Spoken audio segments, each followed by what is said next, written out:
오늘 본문에 나오는 이야기는 굉장히 유명한 이야기예요.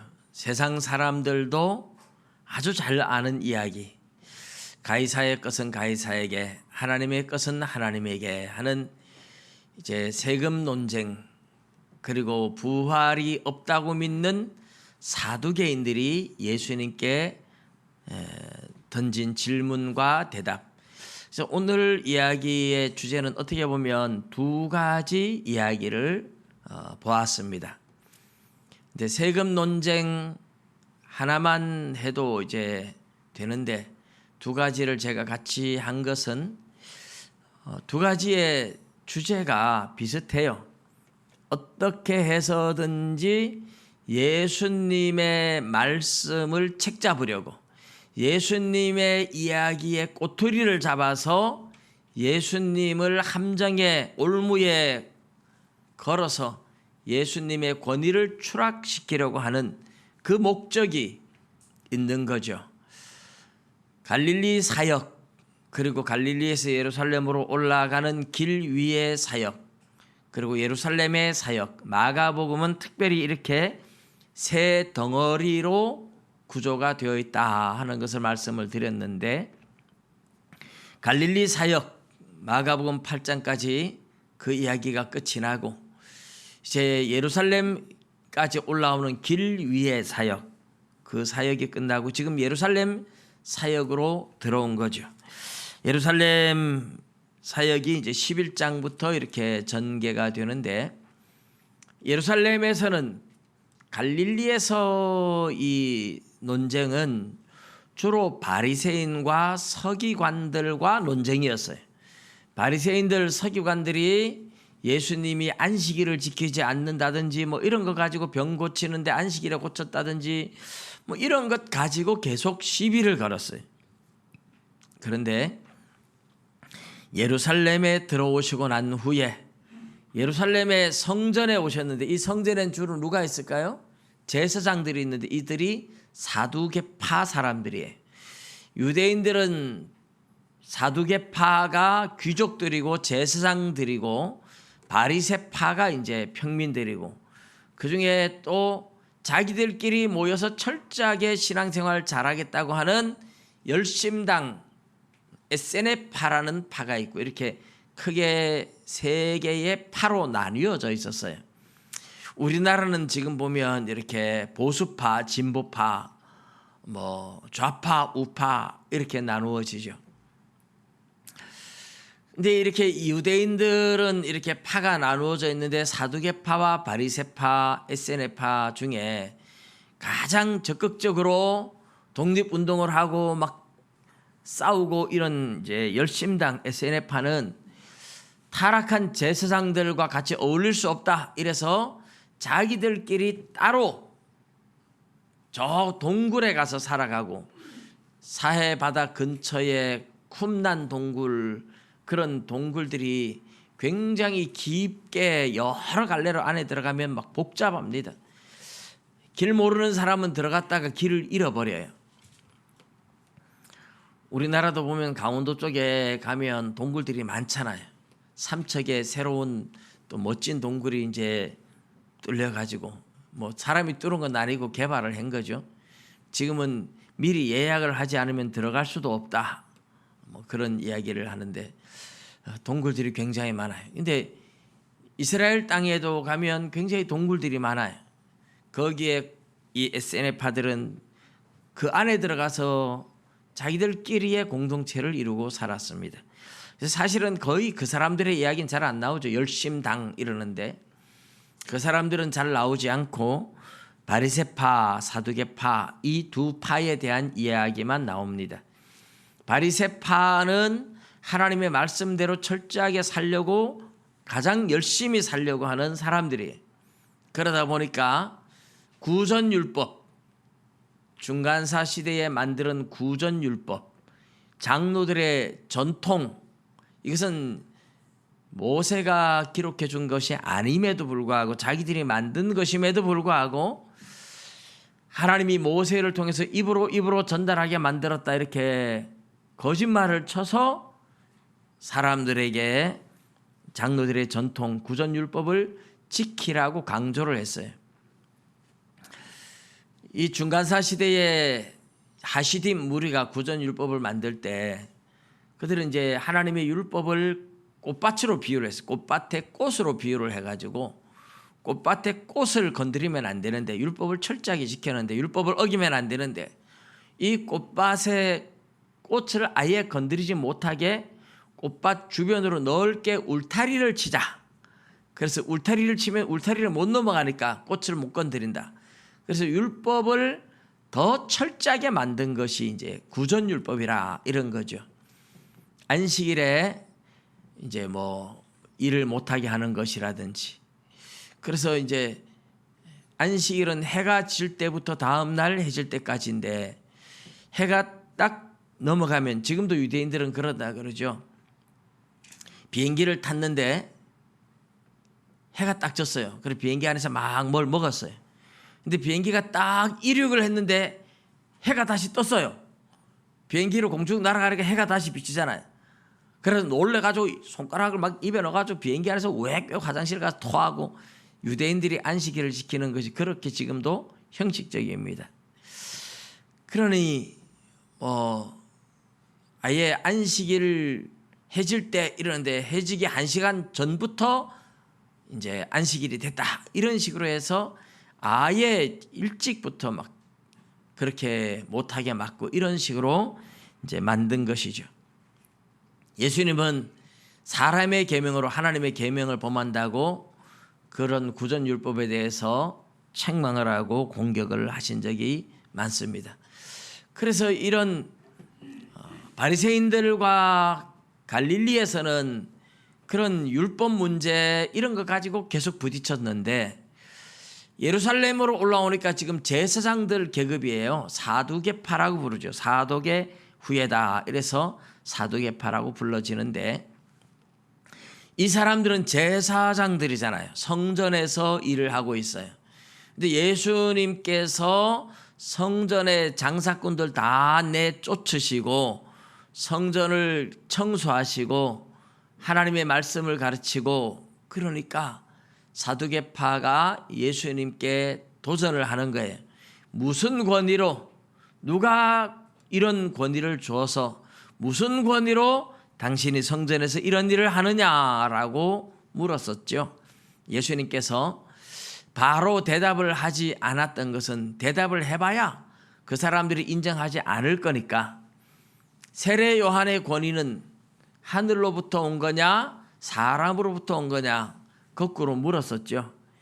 근데 그들이 하늘에서 왔다 하면 왜 그럼 너는 세례 받지 않았느냐 이렇게 예수님이 이야기하실 거고, 사람이 준 거다, 사람으로부터 자기 임의대로 했다 이러면 백성들이 세례 요한을 다 선지자로 여기니까 백성들이 돌 던질 것 같아서 모르겠다 그랬잖아요.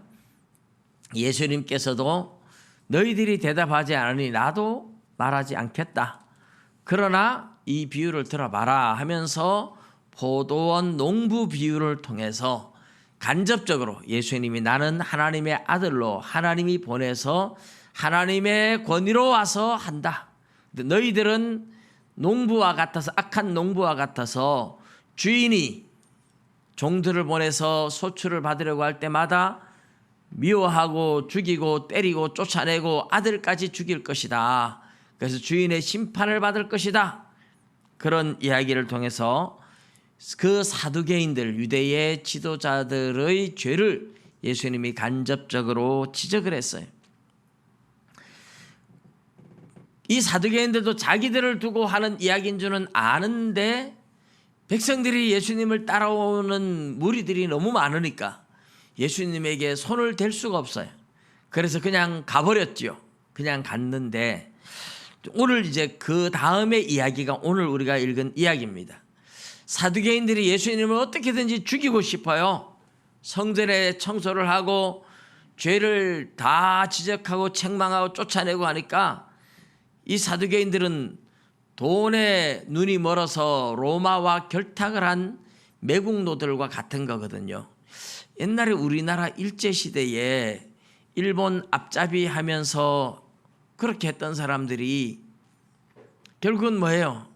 권력과 돈에 눈이 멀어서 앞잡이 노릇 하잖아요. 해방이 돼도 뭐 지금 여당이나 야당이나 일본 청산하지만 현재 정부의 조상들도 보면 다 일본 앞잡이 했고 옛날에 그 시대에 뭐 하지 않은 사람이 잘 없을 정도예요. 근데 이제 사두개파도 일종의 그런 사람들이죠. 그런 사람들인데 이 사람들이 예수님을 미워서 죽이고 싶은데 어떻게 할 수 없어서 자기들끼리 의논을 하다가 누군가가 아주 멋진 아이디어를 낸 거예요. 그래, 예수님의 말을 책잡을 수 있는 방법이 있다. 예수님 올무에 딱 걸어넣을 방법이 있다. 가이사에게 세금을 바칠까요 말까요? 한번 가서 물어보자. 그래가지고 헤롯 당원들은 말하자면 로마에 아부하면서 로마의 분봉왕으로 헤롯 왕이 있었잖아요.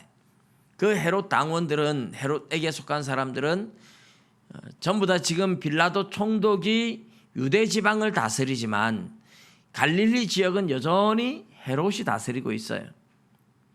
헤롯 대왕의 자손들이죠. 헤롯 왕의 아들들인데 그 헤롯 왕가의 자녀들이 지금도 왕으로 다스리고 있고 그들은 로마 황제를 섬기는 사람들이에요.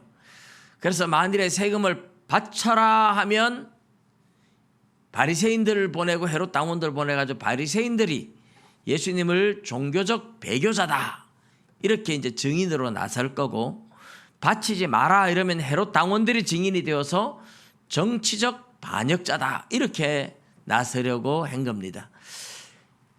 가이사에게 세금을 바칠까요 말까요?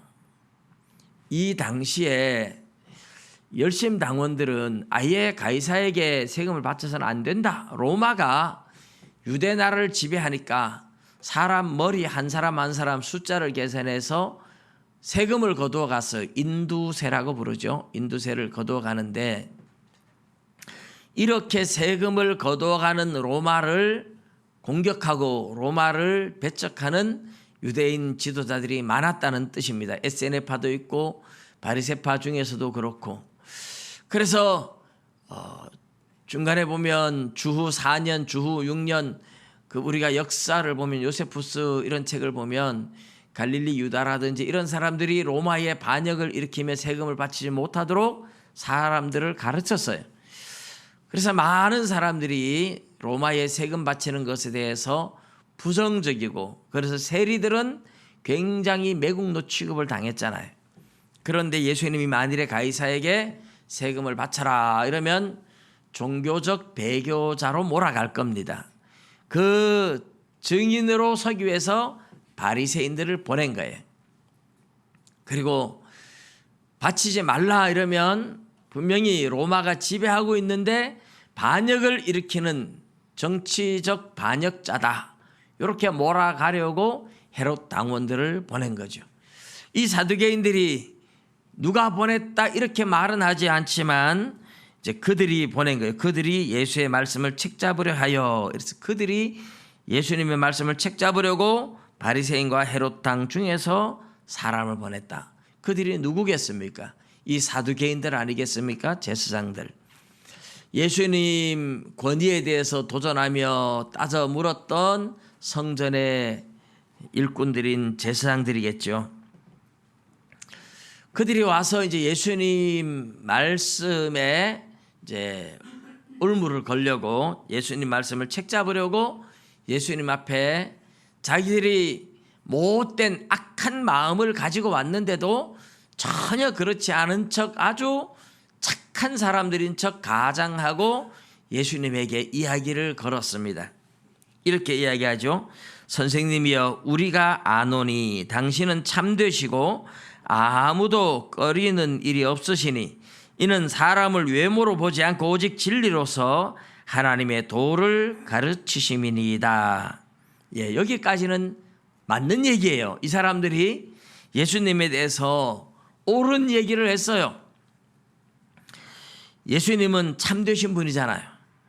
사람을 아무도 꺼리는 일이 없다. 사람 눈치 보고 이런 일이 없다는 말이에요.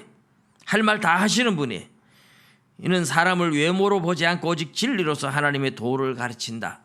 진리로 하나님의 도를 가르치고 뭐 정에 매여서 할 말도 못하고 이런 분이 아니잖아요. 예수님 보면 베드로가 십자가 지고 죽는다고 할 때 안 됩니다 이럴 때에 그 사랑하는 제자한테도 사정없이 사탄아 내 뒤로 물러가라 하고 책망을 하셨던 분이에요. 어머니가 뭐 포도주 만들 때도 이 집에 포도주가 떨어졌다 할 때 여자여 나와 무슨 상관이 있나이까? 예수님은 누구라도 뭐 눈치 보거나 뭐 누구의 권위에 눌려서 말을 못하거나 이런 게 없어요. 목사가 설교할 때도 이 사람 눈치 보고 저 사람 눈치 보고 이러면 설교 제대로 못하지, 그죠? 하나님 말씀 있는 그대로 전해야 되는 거죠. 우리 예수님 그랬단 말입니다. 아무라도 꺼리는 일이 없이 하나님의 도를, 진리를 담대하게 참되게 주님은 가르치는 분이다. 이 사람들이 어떻게 예수님을 이렇게 잘 알고 있을까요? 이 사람들은 양심적으로는 안다는 뜻입니다. 양심적으로는 아는데 양심을 따라가지 않고 자기들의 욕망을 따라가기 때문에 그들 내면에 들어있는 양심의 소리를 꺼내서 예수님한테 아부하고 아첨하는 거예요. 그리고 나서 이렇게 예수님을 위해주는 척 하면서 함정에 빠뜨릴 말을 결정적으로 합니다. 가이사에게 세금을 바치는 것이 옳으니까 옳지 아니하니까. 가이사에게 세금을 바쳐야 합니까? 바치지 말아야 합니까? 여기 기가 막힌 질문이 아닙니까? 누구도 피해갈 수 없는. 세금을 바쳐라 그러면 종교적 배교자가 되고, 세금을 바치지 말라 그러면 정치적 반역자가 되고, 그래 양쪽파 헤롯 당원과 바리새파가 와서 예수님이 어떤 이야기를 하나 보자 하고 예수님의 말을 책잡으려고 온 거예요. 우리 예수님은 그들의 음모, 그들의 계획을 다 알고 계시죠. 예수님께서 우리가 바치리까 말리까 하는데 그 외식함을 아시고 이르시되 어찌하여 나를 시험하느냐. 어찌하여 나를 시험하느냐. 너희들이 시험하는 건 다 안다. 그런 말씀이죠. 그러면서 데나리온 하나를 가져다가 내게 보이라 이랬어요. 데나리온은 당시의 로마의 화폐였습니다. 우리가 앞에 환전하는 성전에서 양을 팔고 소를 팔고 짐승 팔고 비둘기 팔고 돈을 바꿔주는 환전상도 봤죠. 근데 환전을 왜 돈을 바꾸느냐 하면 돈으로 하나님 앞에 드리는 이 성전에서 바치는 헌금이 짐승 제사 말고 돈으로도 드리는데 이 돈으로 드릴 때에 데나리온은 못 바치게 돼 있어요. 이 데나리온에 티베리우스 황제의 얼굴이 그려져 있어요. 오늘날 보면 우리 뭐 이순신 장군이라든지 뭐 세종대왕이라든지 이런 얼굴, 신사임당 얼굴 이런 게 있잖아요. 이런 것처럼 그 얼굴이 동전의 주조로 새겨져 있어요. 그리고 어떤 데나리온은 티베리우스 황제의 엄마를 여신의 형상으로 또 새겨놓은 것도 있어요. 당시에 데나리온은 이제 그렇게 로마 황제의 얼굴, 티베리우스 황제의 얼굴과 그 황제의 어머니 상을 이제 새겨놓고, 그리고 그 오늘날 동전도 똑같아요. 그때나 지금이나 깔끔하고 차이가 있겠지만은 가로 동그랗게 돌아가면서 새겨놓은 글자들이 있는데 신의 아들, 황제는 신의 아들이라고 그렇게 새겨놓은 거예요. 그래서 하나님이 신인데, 하나님만이 신인데 황제를 신의 아들로 신으로 숭배를 하도록 만들고 동전에까지 새겨놓은 거예요. 그래서 이런 동전은 성전에 절대로 바칠 수가 없게 되어 있었습니다. 그래서 이 데나리온밖에 없는 사람들이 와서 유대의 화폐로 바꿀 때 그럴 때 아주 비싼 수수료를 띠면서 돈을 바꿔줬던 거죠. 근데 이런 데나리온을 가져와라 예수님이 그랬어요. 그리고 이 성전에서는 사실 이 데나리온을 만지는 것도 부정하게 여기는 사람들조차 있었습니다. 그래서 우리 예수님은 데나리온을 내게 보여라, 가져와라, 나에게 한번 보여봐라. 예수님 직접 만진 것도 아니에요. 그래서 데나리온을 내게 보이라 이렇게 말씀하죠. 가져와라 이게 아니고 내게 보이라 이렇게 말씀하시는 건 그들이 어떤 꼬투리도 못 잡게 하기 위해서 아예 동전 자체를 만지지도 않는 거예요. 내게 보여라. 그리고 이 형상과 이 글이 누구의 것이냐 이렇게 물었어요. 가이사의 것입니다. 자기들이 스스로 가이사의 것이라고 이야기를 했어요. 그때 예수님께서 가이사의 것은 가이사에게, 하나님의 것은 하나님께 바치라. 그러니까 그들이 예수님에 대해서 매우 놀랍게 여겼다고 합니다. 명사로서 개신교에서 신봉하는 유일한 예, 이게 이상하게 자기 혼자서 갑자기 제가 진동 모드로 해놨는데 뭐 빅습이라는 게 나타나가지고 갑자기 혼자 떠들고 이상합니다. 죄송합니다. 껐습니다. 그래서 이게 이제 가이사의 것은 가이사에게, 하나님의 것은 하나님께. 이제 가이사의 것이라는 표현을 자기들 입으로 썼거든요. 그러니까 예수님이 가이사의 것은 가이사에게, 하나님의 것은 하나님께 바치라 하니까 매우 놀랍게 여기면서 어떤 꼬투리도 잡지를 못했어요.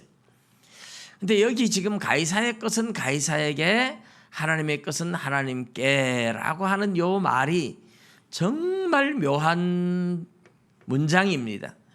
그래서 신학자들이 여기에 대해서 다양하게 해석을 늘어놓지만 크게 한 3가지 정도로 이제 이야기는 해요. 근데 제가 지난번에도 이 이야기를 몇 번 했습니다. 가이사의 것은 가이사에게, 하나님의 것은 하나님께라고 하는 중간에 접속사가 카이라는 헬라어 접속사가 들어있어요.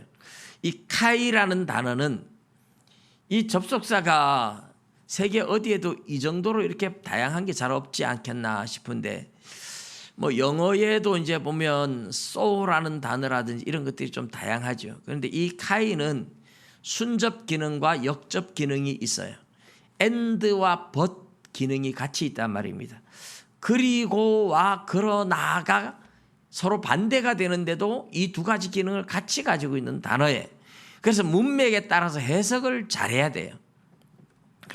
가이사의 것은 가이사에게, 그리고 하나님의 것은 하나님에게, 이렇게 해석해도 되고, 가이사의 것은 가이사에게, 그러나 하나님의 것은 하나님께, 이렇게 해석을 해도 된다는 말입니다. 그리고로 해도 되고 그러나로 해석을 해도 되는데 사람들은 자기가 듣고 싶은 것만 듣게 돼 있어요. 그리고 예수님 말씀에 이 헤롯 당원들은 어떻게 생각하겠어요? 가이사의 것은 가이사에게 바쳐라, 그리고 하나님께서는 하나님께 바쳐라, 이렇게 해석이 들려지는 겁니다. 그러니까 가이사에게 못 바치게 안 했네, 그러면 정치적 반역자라고 꼬투리 잡을 게 없다, 이렇게 되는 거예요.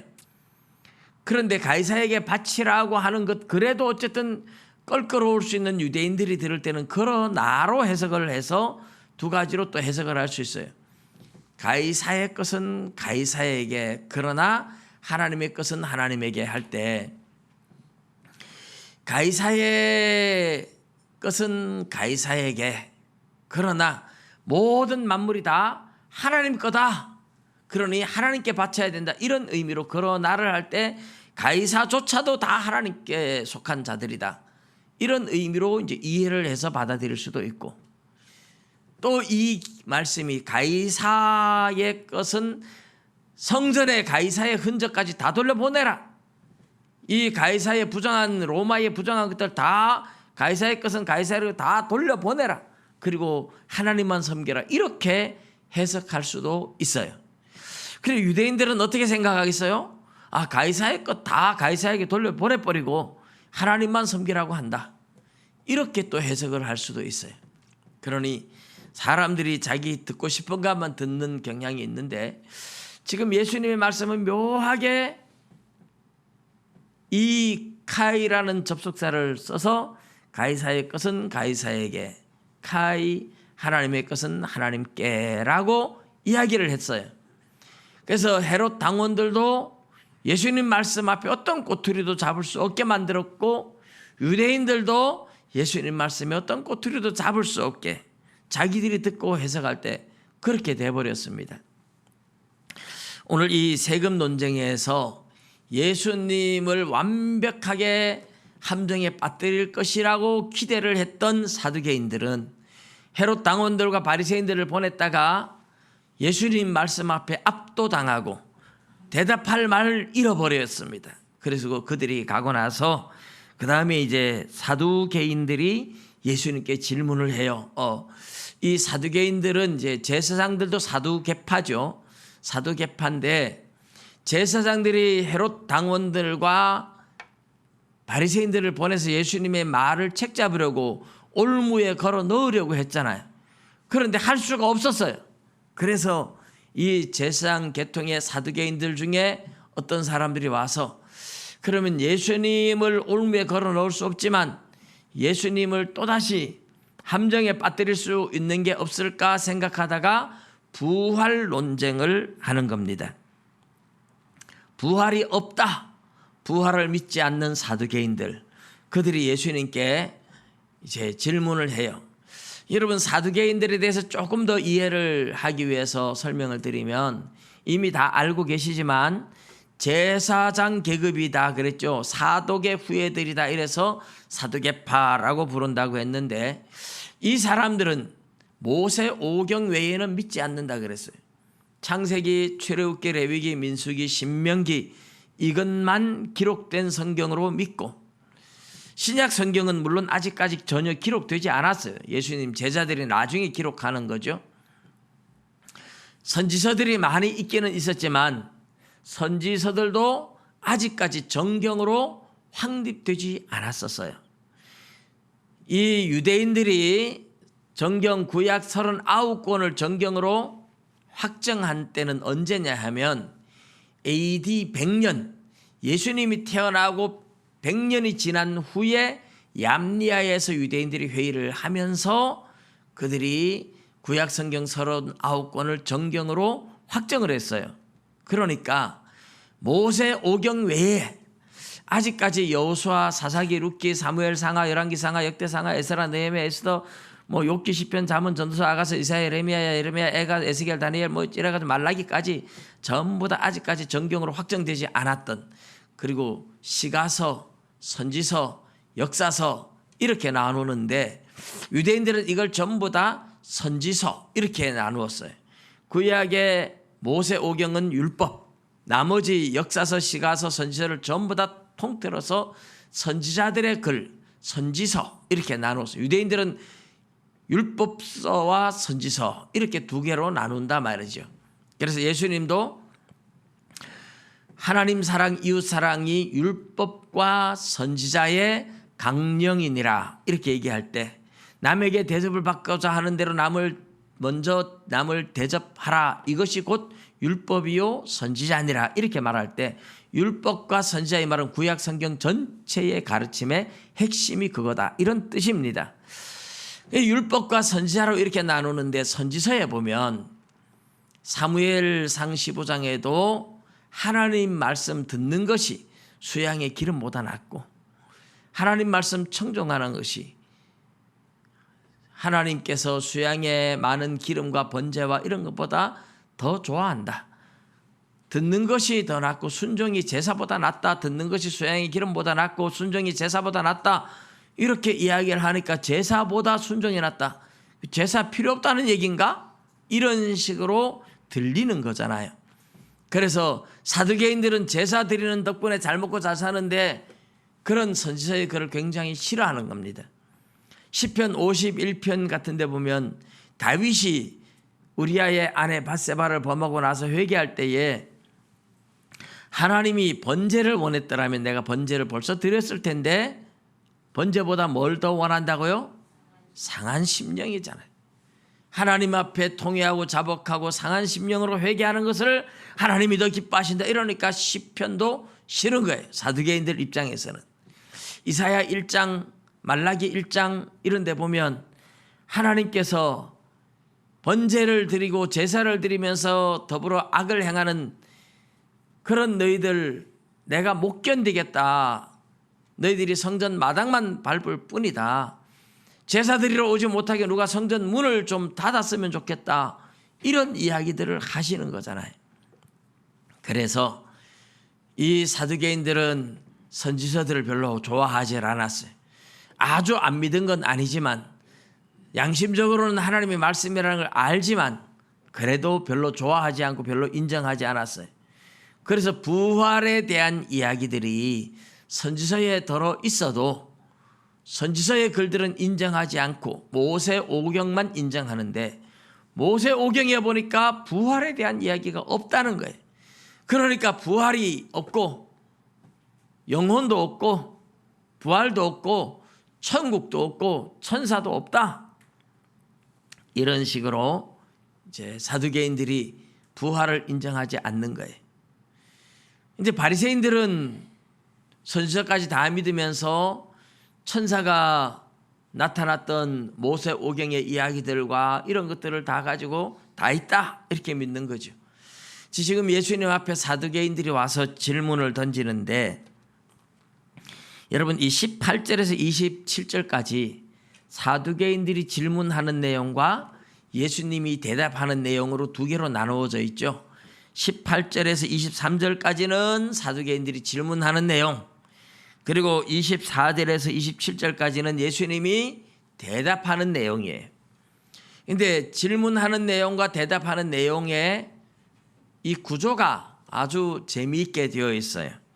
18절에 부활이 없다 하는 사두개인들이 예수께 와서 물어 이르되, 부활이라는 단어로 시작을 해서 23절에 보면 7사람이 다 그를 아내로 취하였으니 부활 때에 곧 그들이 살아날 때 그 중에 누구의 아내가 되리까. 부활이라는 단어로 시작해서 부활이라는 단어로 마치는 이런 것을 이제 수미 상관 구조, 머리와 꼬리에 똑같은 단어를 넣어서 그 부활이라는 단어를 가지고 이 부활에 대한 논쟁을 시작하는 거죠. 그런데 예수님의 대답은 어떤 말로 수미 상관 구조를 이루고 있느냐 하면 오해라는 단어예요. 오해. 너희가 성경도 하나님의 능력도 알지 못함으로 오해함이 아니냐. 24절에 그렇게 시작해서 27절에 하나님은 죽은 자의 하나님이 아니요 산 자의 하나님이시라 너희가 크게 오해하였도다. 이렇게 말하죠. 그래서 사두개인들이 부활이라는 단어를 가지고 예수님을 올무에 걸어 넣으려고 자기들의 논리를 꾸며서 이야기를 합니다. 그런데 예수님은 너희가 오해하고 있다라는 말로 대답을 하신 셈이죠. 사두개인들이 이제 어떤 논리를 폈습니까? 신명기 25장 5절에서 10절까지 나오는 내용, 수혼제도라고 말하죠. 수혼제도 또는 형수 이제 취수제도 이렇게 또 표현을 합니다. 형이 결혼을 했는데 아들을 낳지 못하고 죽으면 대가 끊어지잖아요. 옛날엔 대가 끊어지는 것이 큰일이었습니다. 그래서 동생이 형수와 결혼해가지고 아들을 낳는데 첫 번째 아들은 형의 아들로 호적을 해주고 그 다음부터 자기 아들로 삼습니다. 이런 것을 이제 수혼제도라고 하는데, 마지가 아들을 낳지 못하고 죽어서 둘째가 형수와 결혼했는데 둘째도 그만 죽어버렸어. 그 셋째가 또 결혼을 했는데 셋째도 아들 못 낳고 죽고, 7명의 형제가 있는데 7명이 다 아들을 낳지 못하고 그 여인과 결혼했다가 다 죽었는데, 자 그러면 이 여인은 7명과 다 결혼해서 7명의 아내였는데 부활 때에 그 여자가 누구의 아내가 돼야 됩니까? 이건 논리적으로 안 맞다. 이거는 부활한다면 대혼란이 일어난다. 이게 이제 사두개인들의 논리예요. 자기들의 생각으로 도저히 이해를 못하겠다는 거죠. 사두개인들이 부활을 믿지 못하는 논리가 여러 가지 있는데 그 중에 이제 가장 자기들 딴에는 강력한 논리가 바로 이겁니다. 부활 때에도 꼴보기 싫은 남편하고 또 결혼하고 싶고 그 사람 또 아내가 되고 이러면 너무 억울하겠죠. 근데 사두개인들은 그런 생각을 하고 있어요. 이 땅에서 결혼해서 나중에 부활해도 그 사람의 아내가 영영 아내로 살아야 된다. 이런 말도 안 되는 논리를 가지고 이제 생각을 하니까 부활을 하면 이 여자는 남편을 7명을 두었었는데 누구의 아내가 돼야 되나? 이거는 말이 안 된다. 이래서 부활이 없다. 이런 논리를 폈던 거죠. 예수님께서 너희가 성경도 모르고 하나님의 능력도 알지 못해서 크게 오해했다. 예수님 대답이죠. 이제 너희들 오해하고 있다. 하나님의 능력은 어떤 능력일까요? 사람들을 부활시킬 수 있는 능력. 사람들을 부활시킬 때에 어떤 영광스러운 몸으로 부활시키는지 전혀 이해를 하지 못하고 있는 거죠. 성경도 그런 것들에 대해서 이야기하고 있지만 전혀 알지 못하는 거예요. 그래서 예수님이 너희가 하나님도 모르고 성경도 하나님의 능력도 모르고 성경도 모르고 하나님 능력도 몰라서 오해함이 아니냐. 그러면서 사람이 죽은 자 가운데에서 살아날 때에 바로 부활을 말하죠. 장가도 아니 가고 시집도 아니 가고 하늘에 있는 천사들과 같으니라 이랬어요. 여러분 천사들과 같다는 말을 오해하시면 안 돼요. 천사들은 몸이 없는 영의 존재, 영적 존재들입니다. 사람은요 부활하면 몸도 부활해요. 그렇기 때문에 천사들과 같다고 해서 형태와 형질과 모든 것이 똑같다 이런 말이 아니에요. 천사들은 결혼하지 않는 영원히 죽지 않는 존재니까 굳이 결혼해서 자식을 낳고 해야 할 이유가 없잖아요. 그런데 인간도 부활하면 영광스러운 몸을 입고 영원히 죽지 않는 몸이기 때문에 더 이상 결혼하고 자식 낳고 해야 할 필요가 없어요. 그래서 하나님께서 인간을 부활시킬 때는 천사들처럼 영생의 존재로 영광스러운 몸으로 아프지 않고 병들지 않고 죽지 않는 몸으로 살리는데 결혼이 무슨 필요가 있느냐 그런 이야기를 하시는 거죠. 그래서 천사들과 같다 이렇게 예수님이 이야기를 하신 거예요.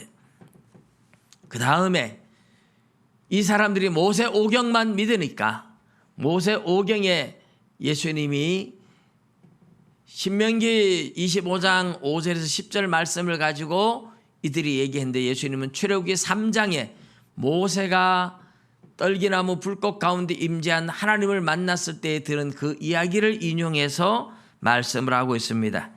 죽은 자가 살아난다는 것을 말할진대 너희가 모세의 책 중에 가시나무 떨기에 관한 글에 하나님께서 모세에게 이르시되 나는 아브라함의 하나님이요 이삭의 하나님이요 야곱의 하나님이로라 하신 말씀을 읽어보지 못하였느냐. 하나님은 죽은 자의 하나님이 아니라 산 자의 하나님이시라 너희가 크게 오해하였도다 하시니라 이랬어요. 아브라함이 죽었고 이삭이 죽었고 야곱이 죽어서 없어졌는데 죽은 자의 하나님으로 나는 아브라함의 하나님 이삭의 하나님 야곱의 하나님 이런다면 참 그게 하나님의 말씀이 얼마나 참 허황된 말씀처럼 느껴질까요? 죽었다 이미 죽고 없다 죽은 자의 하나님 나도 죽은 자의 하나님 노릇하라면 죽었는데 할 수 있겠죠. 누구든지 죽어서 아무것도 없는데 그러나 살아있다는 거예요. 하나님 앞에는 아브라함과 이삭과 야곱이 지금도 살아있기 때문에 하나님께서는 당당하게 아브라함의 하나님 이삭의 하나님 야곱의 하나님이다 라고 이야기를 하시고 아브라함과 이삭과 야곱의 영혼이 지금도 살아있고 또 살아있을 뿐만 아니라 하나님의 능력을 몰라서 너희들이 오해했지만 하나님은 마지막에 아브라함과 이삭과 야곱도 부활시킬 것이다. 모든 사람들을 부활시켜서 그들의 하나님이 될 것이라고 이야기하신 것이다. 이런 의미로 말씀하고 계신 겁니다. 하나님이 나는 아브라함의 하나님, 이삭의 하나님, 야곱의 하나님 이렇게 이야기할 때 지금 그들이 살아있을 뿐만 아니라 장차 그들을 다 영혼은 살아있지만 몸까지 부활시켜서 모든 사람을 살려서 산자들의 하나님으로 영광스러운 하나님의 나라를 이루실 것을 그렇게 이야기하신 것이다. 이런 의도로 이야기를 하신 겁니다. 사두개인들도 예수님의 말씀 앞에 할 말을 잃었어요. 너희들이 성경을 모르는구나. 너희들이 하나님의 능력도 모르는구나. 너희들이 모르니까 오해하지 않았느냐. 하나님이 사람을 살릴 때는 시집도 안 가고 장가도 가지 않고 결혼도 하지 않는다. 뭐 이런 이야기들 앞에 아브라함의 하나님, 이삭의 하나님, 야곱의 하나님이라고 할 때에 하나님이 죽은 자들의 하나님이라서 그렇게 말하겠느냐? 산자의 하나님이라. 그들이 지금도 살아있다. 그런 이야기를 하신 거죠.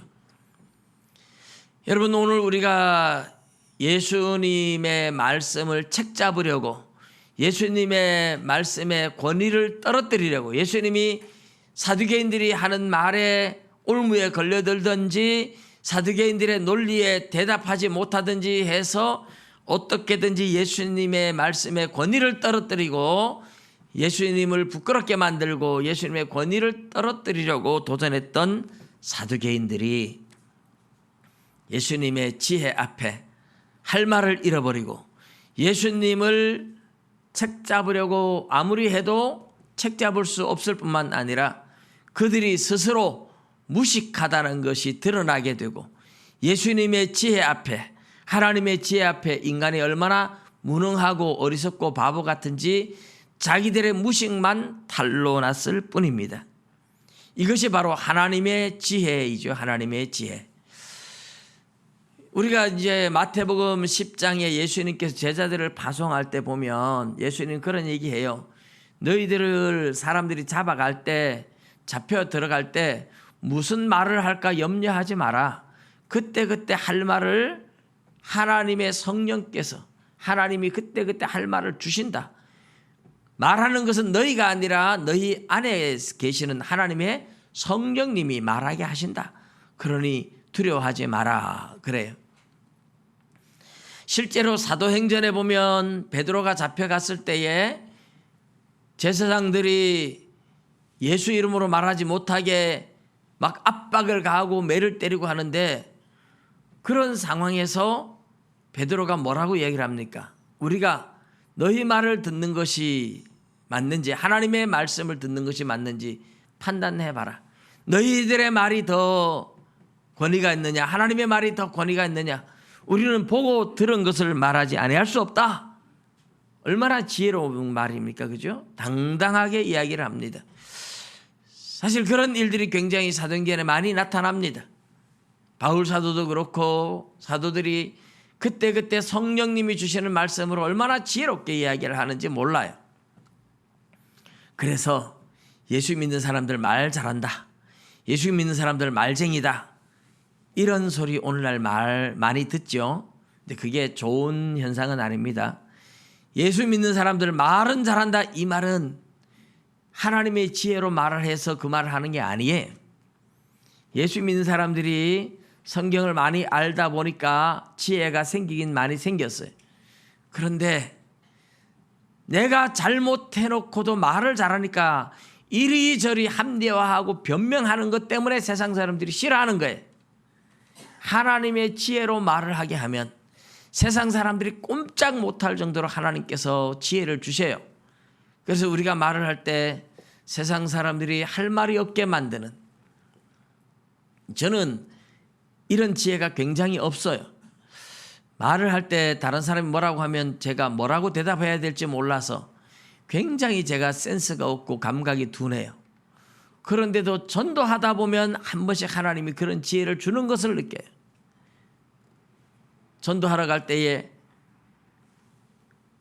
예수 믿고 죄 용서 받고 천국 가자고 하면 나는 죄가 없습니다. 이렇게 얘기할 때에 저도 생각하지 못했던 말씀이 탁 떠올라서 방금 또 거짓말 하나 죄를 추가하셨네요. 죄 없다는 거짓말 또 하셨네요. 이런 말이 성령이 그때그때 주시는 것이 아니면 제 머리에서는 죽었다 깨어나도 안 나오는 말인데 제가 그런 경험들을 몇 번 하면서 하나님이 지혜를 주시는구나 이런 생각을 했습니다. 여러분, 하나님이 성령으로 지혜를 주실 때는 세상도 인정하고 굴복을 하게 돼요. 아니면 박해자들, 마귀의 자식들은 박해를 하겠죠.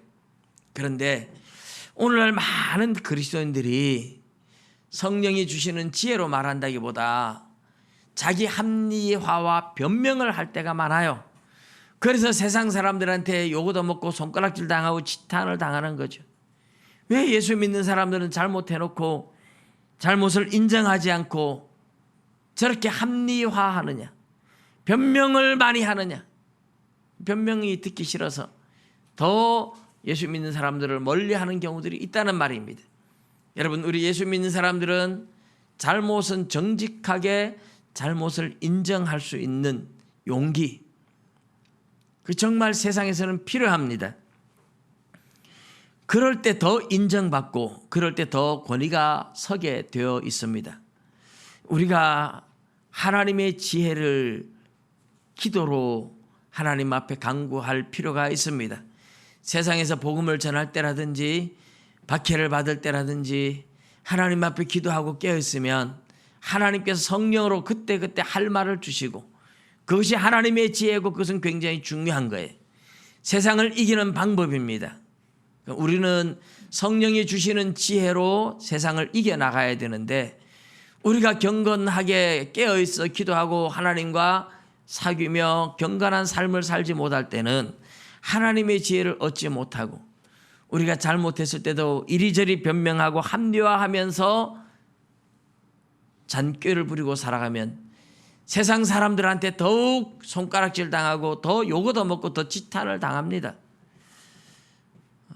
그런 이야기를 들었는데 대구의 모 교회 장로님이 학원에 원장을 하면서 강사한테 이리저리 변명을 하면서 월급을 깎으려고 하는 것 때문에 그래서 사표를 던지고 나오면서